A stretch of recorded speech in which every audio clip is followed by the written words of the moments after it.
Livro O Despertar de uma Nova Consciência, do Eckhart Tolle. Esse é o capítulo 2, subcapítulo O Eu Ilusório. A palavra eu incorpora o maior erro e a verdade mais profunda, dependendo de como é utilizada. No uso convencional, não só é um dos termos empregados com maior frequência, juntamente com as palavras correlatas mim, meu, comigo, etc., como é um dos mais enganosos. Na sua aplicação cotidiana normal, eu contém o erro primordial, uma percepção equivocada de quem a pessoa é, um sentido ilusório da identidade. Isso é o ego. E o que Albert Einstein, que possuía um admirável entendimento não só da realidade do espaço e do tempo, como da natureza humana, chamou de ilusão de ótica da consciência. Essa identidade ilusória se torna então a base de todas as interpretações, ou melhor, das más interpretações posteriores da realidade, de todos os processos de pensamento, das interações e dos relacionamentos. A realidade do indivíduo passa a ser um reflexo da ilusão original. Eu acho interessante ressaltar aqui um insight que eu tive enquanto eu estava lendo esse parágrafo, que é pensar que toda criança, todo bebê, na verdade, quando ele começa a tomar consciência do mundo ao redor dele, lá com seu 1, 2 aninhos de idade, ele não consegue falar o eu. Ele se refere a ele mesmo em terceira pessoa e depois ele vai aprendendo o que é o eu, a identificação com esse eu. E aqui a gente já pode pensar como é natural para esse serzinho, né, que somos nós, quando viemos para cá, essa identificação com tudo que existe, essa desidentificação do ego, do eu, da identidade que ele vai aprendendo a acessar conforme vão ensinando a ele o que é o eu. E aí depois ele entra numa fase de uma relação muito estreita com o eu, né? A criança tem uma fase depois de que tudo é eu, tudo é meu, uma fase em que ela tenta apreender o significado completo do eu. E aí ela vai para a vida com essa estrutura bem solidificada dentro dela e depois a gente passa o resto da vida tentando desconstruí-la. Como é até irônico pensar dessa forma, né? Como a gente foi ensinado a se identificar tão fortemente com o senso de eu, com a identidade ilusória que Eckhart se refere aqui. O lado bom disso é que se formos capazes de reconhecer a ilusão como tal, ela se dissolverá. A identificação da ilusão é seu fim. Sua sobrevivência depende do nosso erro em considerá-la a realidade. Quando compreendemos quem não somos, a realidade do que somos aparece por si mesma. Isso é o que acontecerá enquanto você estiver lendo devagar e cuidadosamente este capítulo e o próximo, que tratam do mecanismo do falso eu, a que chamamos ego. Assim, qual é a natureza dessa identidade ilusória? Aqui ele dá uma dica muito importante sobre como nos livrarmos dessa identificação excessiva com o eu, com o ego, com a nossa identidade, que é a seguinte: tomar consciência dela. Se a gente identificar o eu como uma ilusão, se a gente identificar a nossa identidade transitória, impermanente, como algo fugaz, como algo ilusório, a gente está a um passo de acessar a nossa verdadeira identidade, a nossa verdadeira natureza de consciência. Então aqui é importante a gente perceber quem nós não somos. E nós não somos essa identidade, nós não somos o nosso nome, nós não somos a nossa história, nós não somos o nosso corpo, nós estamos temporariamente experienciando a realidade através dessa história, desse corpo e dessa identidade. Isso precisa ficar muito claro. E a maior desconstrução que a gente pode fazer, por mais desafiadora que ela seja, ela é libertadora. Aquilo a que costumamos nos referir quando dizemos eu, não é quem nós somos. por um ato monstruoso de reducionismo, a profundidade infinita de quem somos confundiu-se com um som produzido pelas cordas vocais ou pelo pensamento do eu na nossa mente, e com qualquer outra coisa com que o eu esteja identificado. Portanto, a que se referem o eu comum e os termos relacionados mim, meu ou comigo?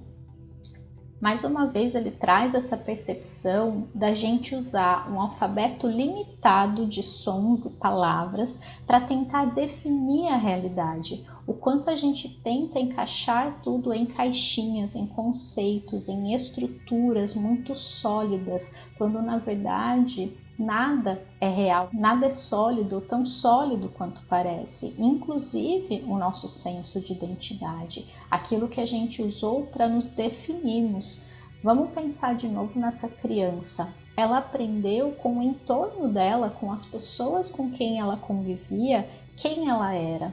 Então, dependendo do ponto de vista dos outros sobre ela aprendeu que ela era mais agitada ou mais tranquila, que ela era uma boa criança ou o que ela precisava fazer para ser considerada dessa forma, e assim ela foi se moldando ao ambiente externo e criando esse senso de identidade do eu, que depois ela carrega pelo resto da vida.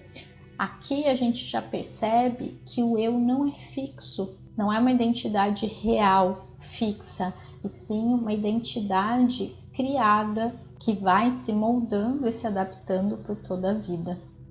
Quando uma criança aprende que uma sequência de sons produzida pelas cordas vocais dos pais é seu nome, ela começa a fazer com que uma palavra, que na sua mente se torna um pensamento, corresponda a quem ela é.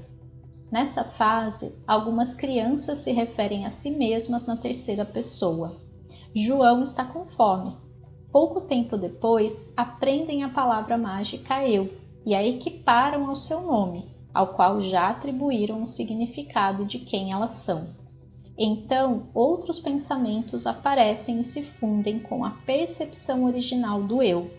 O passo seguinte são pensamentos de mim e meu para designar as coisas que, de alguma forma, são parte do eu.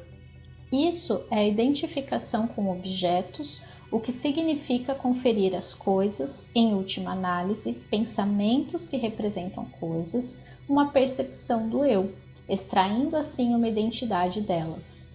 Quando algo que a criança chama de meu brinquedo se quebra ou é tirado dela, surge um intenso sofrimento. Não porque o objeto tem um valor intrínseco, a criança logo perde o interesse por ele e o substitui por outro item qualquer, e sim por causa do pensamento meu. O brinquedo torna-se parte do desenvolvimento da percepção da identidade, do eu.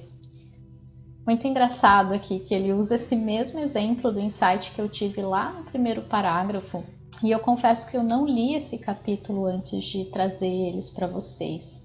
Na verdade, eu já tinha lido ele há bastante tempo, acho que foi ano passado, mas eu não me lembrava exatamente de tudo. Então, eu estou naturalmente fazendo essa releitura aqui com vocês e falando o que me vem mesmo nesse momento, sem preparar nada. Eu não escrevi nada, eu não reli o capítulo, eu realmente deixo que a consciência que habita em mim se manifeste, trazendo algumas percepções, algumas explicações, direcionamentos que possam auxiliar você aí do outro lado. Mas eu achei muito interessante como, de certa forma, eu estou conectada, né, com esse livro, com o autor, e eu meio que adianto algumas coisas que ele já falou, porque no fundo isso também está dentro de mim, como consciência única que somos, e também porque o meu inconsciente acessa essa informação, já que eu já li esse livro em algum outro momento. Como é interessante, né, perceber isso.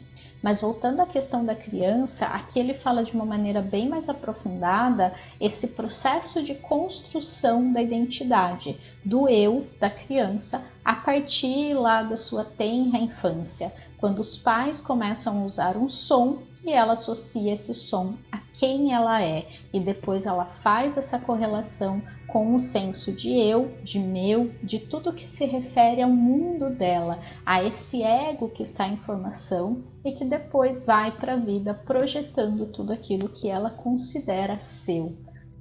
Desse modo, à medida que a criança cresce, o pensamento original do eu atrai outros pensamentos para si mesmo e passa a se identificar com diversos elementos, como nacionalidade, gênero, raça, religião, profissão, bens materiais, o corpo percebido pelos sentidos, etc. Outras coisas com as quais o eu se identifica são papéis, mãe, pai, marido, esposa e assim por diante, opiniões e conhecimento acumulados, o gostar e o não gostar, além de fatos que aconteceram no passado e cuja lembrança são pensamentos que posteriormente definem a percepção da identidade como eu e minha história. Esses são apenas alguns dos aspectos dos quais as pessoas extraem sua percepção de quem elas são. No fim das contas, eles não passam de pensamentos reunidos de maneira precária por conterem todos os sentidos da identidade egóica. Essa construção mental é aquilo a que em geral alguém se refere quando diz eu.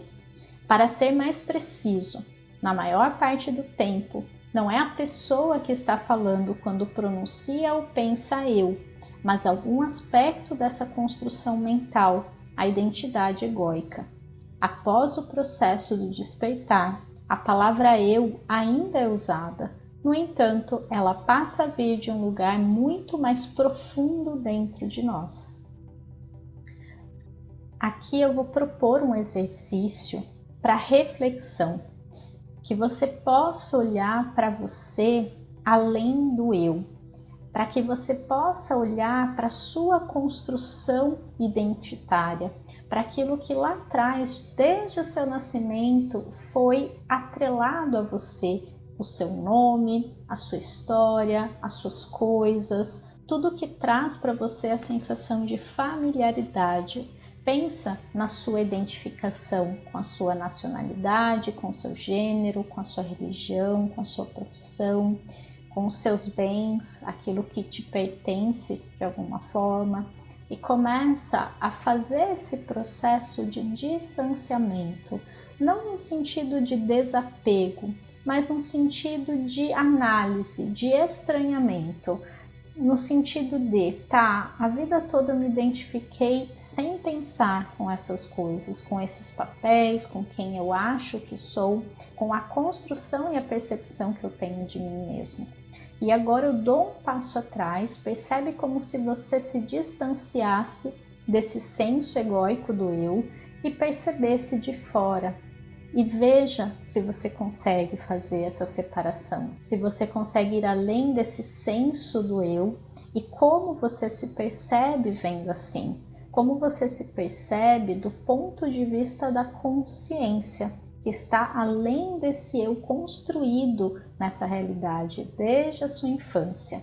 Percebe se você consegue fazer esse processo de despertar conscientemente, despertar a consciência para quem ela é de verdade, se desidentificando do eu egóico, da mente egóica, sem, no entanto, deixar de conviver com ela, apenas tendo consciência que você vai além disso. Então esse é um exercício bastante complexo, bastante metafísico, eu confesso, mas que vale muito a pena parar uns 2 minutos, fechar os seus olhos e fazê-lo agora.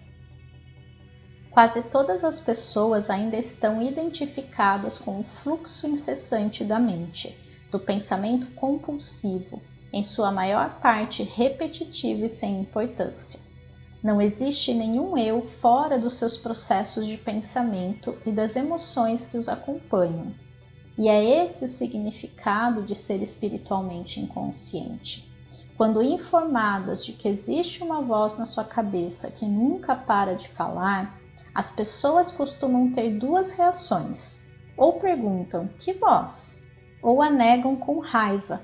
E isso, sem dúvida, a própria voz, aquele que pensa, a mente não observada. Podemos considerá-la quase uma entidade que se apossou das pessoas. Mais um exercício aqui. Eu quero que você passe a observar com mais clareza essa voz que existe dentro da sua cabeça. Quando nós estamos na consciência, não existe pensamento, porque a consciência é.